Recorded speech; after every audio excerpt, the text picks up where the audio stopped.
Hi all, this is Simona Rich. I hope you will see me well. I'm recording on a laptop that my brother sent from the UK. So the quality is not going to be very good, but it's an astrology recording, so it's going to be, the focus is going to be on the chart. So this video will be about Yogananda astrology chart interpretation, and unfortunately I'm unable to get his chart in astrotheme.com because it doesn't go that far, because Yogananda was born in 1893, and that particular AstroTheme software doesn't display dates that old. So I'm going to use my Kepler software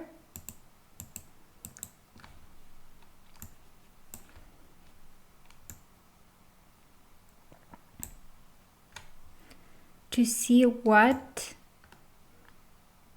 the chart shows about Yogananda. And I recently reread his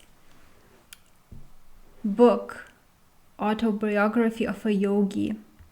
It's such a wonderful work of art, yet there are some things, some facts that are not true. And when I found this out, because there are some other people writing about the same events that Yogananda talks about, and they tell those events in completely different ways. So because of this, I became interested in checking his chart, what it says about this person. And what I found out was very interesting indeed. It shows that this person had both very good qualities and very bad qualities of character. And firstly, if we look at the ascendant, and maybe I should say that since I wasn't interested in his ashram activities, I just read his book, I'm unable to comment on who he was as a person, and if a person has achieved high spiritual level, they may be able actually to transcend the influence of stars. But I'm going to just say what astrology shows about his character. And as I said, there will be some very good and very bad things about him. Yet, I just like to be truthful and tell how it is, rather than just highlighting good character features of people.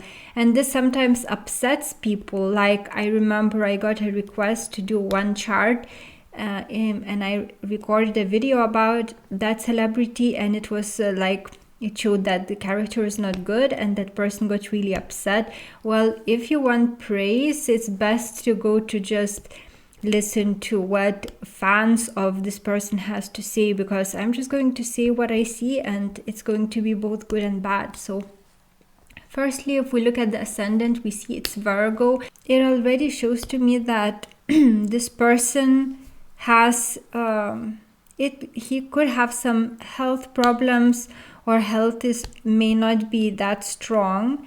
And then when I look at the aspects that ascendant makes, which is one of the most important things to look, of course the moon and the sun needs to be looked at also, and the ruler of the ascendant, but it's very important to see about the personality from the aspects that the ascendant makes. And if the birth time is indeed correct, and here I have his birth time as 8:59 p.m., it actually shows a person that is deceitful and forceful and dominating, because we can see squares.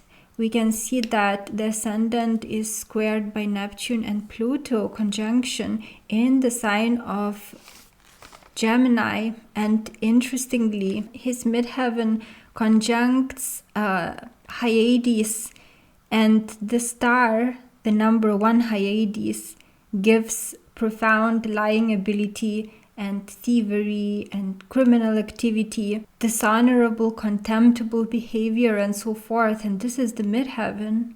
The Neptune-Pluto conjunction conjuncts the fixed star Aldebaran and is a powerful star giving fame and courage and popularity, public honors, the gain of wealth, and the gain of power through other people, and the danger of sickness and violence. So this is, I already look at this chart and I see that the chart is of some kind of ruler. It looks like the chart is of a person that has power, but the character is kind of domineering. And interestingly, it was told that Yogananda believed that he was the incarnation of some king of England or something like this. And actually, that may be a possibility. Neptune in Gemini shows that there was some kind of dishonest dealings in his career.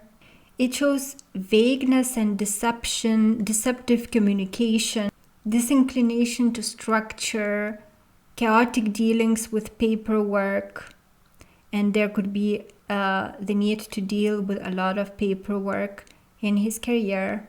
It's basically this, I don't know why this the video gets so dark. Well, I can't do anything now. The symbol of Neptune being in the sign of Gemini is of a liar and a thief, and it depends where it is, but this is a very important place in the chart, the 10th house, and we find these kinds of symbols there. And also Neptune is afflicted. You can see that it has opposition to Venus and a square to the Ascendant. So as I said, Ascendant itself, if we see a square between Neptune and Ascendant, it already shows that the character is dishonest and that the character is unreliable. And we can even see that in his book. Although I love that book, it's written in such a beautiful way, and we can see that his Ascendant ruler is Mercury, responsible for communication, and it's in conjunction with Venus. It's a loose conjunction, but it's a conjunction. So we can see that he's able to write beautifully, yet the character is basically unreliable and dishonest. So what I read in Autobiography of a Yogi is that although he had a master, a guru, who was enlightened, he was extremely powerful, able to appear in bodily form in other places, yet he still was disloyal to that guru, going to see other gurus and then feeling sorry about it, and he just couldn't help himself. So the character, based on what he actually wrote about himself and from what I see in the chart, is that it's dishonest, and also because of Pluto square to Ascendant, it shows that it's also a character that seeks power, seeks to dominate. It can be brutal. When it wants something, it can use force. So again, these are negative character traits that are very strong in him, because we can see that those squares are tight, quite tight. So this is the negative side of his character, and there are some other negative things about him shown. There are quite a few fixed star conjunctions that show lying, immorality, meanness, and criminality, thievery. For example, his Saturn conjuncts Algorab fixed star, and it shows maliciousness, thievery, criminality, cruelty, repulsiveness, lying nature, anger, boldness, courage, and also it could mean sudden or violent death. And there are actually quite a few, some fixed star conjunctions showing that death could be quick or violent. And also we have Mars in the 8th house that opposes Saturn. So no wonder he experienced quick, sudden death.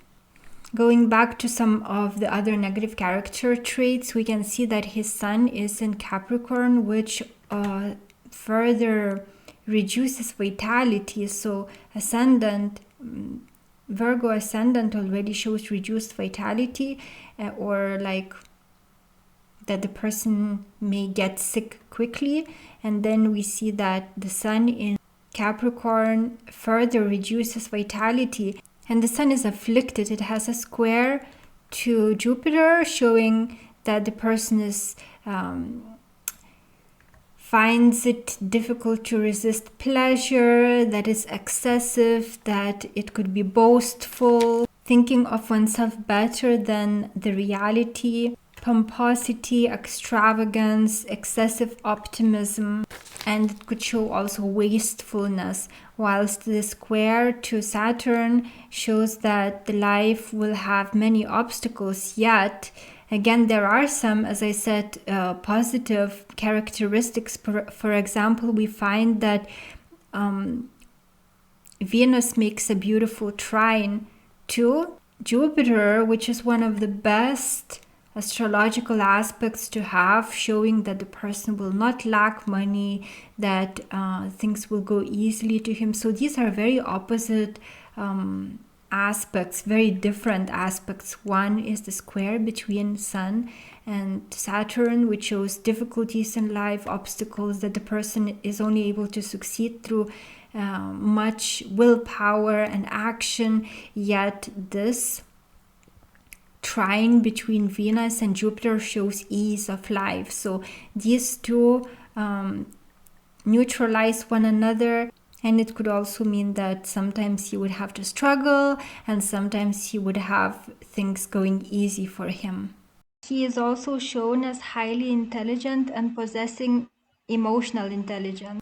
Although Ascendant makes bad aspects to the outer planets, the ruler of the Ascendant, Mercury, shows his ability in writing, in speech, and also going back to Ascendant making square to Neptune, Pluto conjunction. This can show a hypnotist, person who is able to hypnotize, but usually they use those powers in negative ways, and it can show that he is able to truly focus when it comes to applying hypnotic powers, and he may be able to really focus when it comes to developing spiritual abilities, psychic abilities.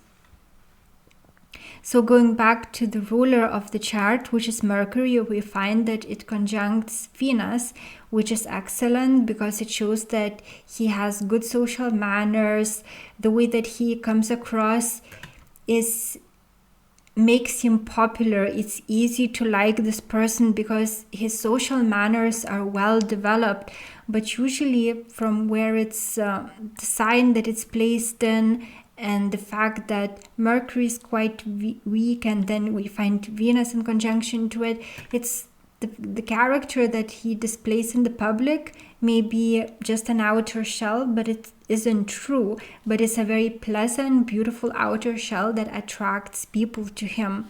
So this shows that he is a highly creative person, and this creativity in his case manifested in beautiful writings. And I didn't hear him how he speaks, so maybe it manifested in beautiful speech, and it could be that his voice was pleasant to listen to, and the way that he wrote is just, for me, I'm listening to Autobiography of a Yogi, and I haven't listened to it all yet, but it's the second time that I'm listening to it. I listened to it a long time ago, and it's just so beautiful the way it's written. The language flows so smoothly, and he uses such great words. It's just so easy on ears to listen to that audiobook. So he has great talent in writing. And also, since the ruler of the chart is placed in the sign of Sagittarius in conjunction to Venus, in his case, it manifested as a love of God, because Sagittarius is to do with religion. So he loved spirituality. But if the person is less developed, it could have manifested as a love of great outdoors, as a love of roaming about, of traveling. And actually it was also the case with him, because he loved travels. If you read the autobiography of him, you can straight away see that he just traveled all the time from the beginning. And we can see that it's this conjunction takes place in the 4th house of his family. So we can see that Sagittarius is on the cusp of the 4th house, showing that it's always the family was on the move. Mercury is there. Even if it's only Sagittarius there, it already would show that family conditions are changing, or that they are moving, changing countries, changing places where they live. And then Mercury makes it even more quick in change. So his family life should have been full of changes, full of progress. And actually, it looks that his family life was very pleasant. It looks also that the family also had some kind of, the family itself was involved in spiritual matters, but it could be some kind of spirituality that attracted negative spirits, or maybe they were into hypnotism. So spirituality is there, but I can't see that it was well developed, and it may have worked against them, but there was maybe like spirits in home or something like that. But this influence of Mercury being in the sign of optimism in conjunction with Venus made his character, his behavior, the way that he came across really attracted to others. So no wonder he would gain followers, people who would really look up to him. Now I want to focus on the 2nd house, because it tells about his father and it tells about his finances. So because we can see that there are oppositions from Saturn in the 2nd house to Jupiter and Mars, it already shows that finances were not an easy thing for him to gain. And also because of the evil star conjunction we find in the 2nd house, as I told, that Saturn conjuncts Algorab, it shows that the father may have been had resources. Maybe he had good money, but the way that he gained it, or father's character was not positive. Maybe he was extremely strict, because as I said, star conjunction shows thievery, mercilessness, cruelty, maliciousness, lies, and so forth. So, and we can find written in his autobiography that he would run away from home, but he said it's because of spirituality, but maybe also living with the father wasn't that pleasant, and mom died early, and we see that the moon is in the 12th house, showing health problems or sometimes death. So mom probably was a more positive character, and it affected him positively. We can see that there is a trine between the moon and his chart ruler, so mom really affected him positively. But when it comes to the father, I don't think he was a positive character, probably a difficult person to stay with, and maybe that's why he would escape home. But also it's because he really wanted to visit sadhus and so forth. But it also, this kind of placement shows that father may have benefited him financially, but also that it's likely that he had debts, and that if he would take money, if Yogananda would take money, he wouldn't return it sometimes, and that he would use the money of other people also. So when it comes to finances, it's really not positive what is shown here. And there is a lot of emphasis on the resources and money of other people, and also because Libra is on the cusp of the 2nd house, it shows that he didn't like hard work. When it comes to Sun being placed in the 5th house, but because the Sun is afflicted, it's Capricorn is about organization. So the way that this particular placement manifested in his life, because 5th house is about children, Capricorn is about organization, and the Sun is there, so the importance on this house is there. So he basically created a school for children, and we can see that he may have gained finances from it, or the father supported that school, because we can see that the connection is there to Saturn from the second house.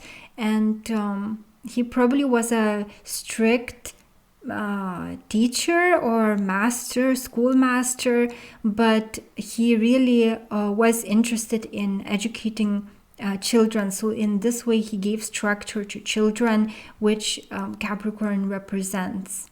But a Sun in the 5th house often shows that it could be difficult to have one's own children, and Capricorn on the cusp of the 5th confirms this even more.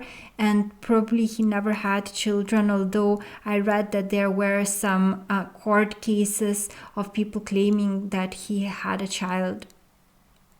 Now, when looking at the 7th house, we find Pisces there, which suits a spiritual person because he was married to God, so to speak. So Pisces represents that. And the ruler of Pisces, Neptune, is found in the 10th house, which is again suitable because God is the partner is influencing career. So if partner is God, God is influencing his career. And actually the way that his life unfolded, it really looked like he was used by some force to come to the US and spread yogic teachings, which really helped people. So whether he was a good person or not, he was used by God to accomplish the spreading of yogic teachings in the West. And I also I read in one book that people who are used by God, they don't have to be absolutely godly, absolutely without any negative traits, because they are still people, so they will have their faults, their weaknesses, but they indeed can be used by God to accomplish certain things. So that's what I think was in his case, that although he had many faults and he had also strengths, in this case, indeed, his career was ruled by divine powers, and what he accomplished actually really benefited people, because many people at that time, Western people, they had no access to such teachings of the East, and they had only churches to go to, and they really wanted to believe in God, but they couldn't understand how can someone believe in like a man, cruel man sitting and judging them in the clouds.